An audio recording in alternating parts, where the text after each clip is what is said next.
தலைமுறைக்காரனா? இப்போதெல்லாம் என் உடன் இருப்பவர்கள் வேகம் எடுக்கிறார்கள். நடை, உடை, உணவு, அன்பு, முக்கியமாக காதல் என எல்லாவற்றிலும் வேகம் எடுக்கிறார்கள். கேட்டால் 5G உலகம் என்கிறார்கள்.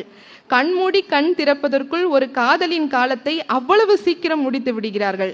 பின்பு அடுத்த காதல், பின்புக்கும் பின்பு இன்னொன்று, 5 காதல் தோல்விக்கு பிறகு 6வது காதல் என பந்தாவாக பேசிக்கொள்கிறார்கள்.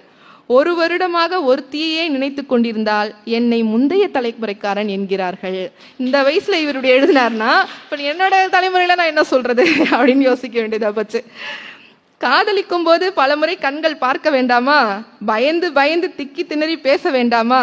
அவளுக்கென சில கவிதைகள் கிறுக்க வேண்டாமா? அவளையே நினைத்து அப்படியே பல நாள் கிடக்க வேண்டாமா? இதையெல்லாம் நான் செய்தால் என்னை முந்தைய தலைமுறைக்காரன் என்கிறார்கள். இப்படியே இருந்தால் நீ எல்லாம் கமிட் ஆக மாட்ட என்கிறார்கள். சில சமயம் எனக்கே என் மீது சந்தேகம் வருவதுண்டு. உண்மையில் நான் முந்தைய தலைமுறைக்காரனா? இல்லை என்றால் இந்நேரம் அவர்கள் சொன்னது போல் கமிட் ஆகி இருப்பேனே. இப்போ இது ஒரு சமகாலத்தில் நண்பர்களுக்குள்ள அவங்க வகுப்புக்குள்ள அவங்க பேசிக்கிற ஒரு விஷயம். ஒரு கவிஞனுடைய உள்ளத்திலிருந்து எப்படி உருவாகி வருது கவிதையா அப்படின்றத என்னால் புரிஞ்சுக்க முடியுது.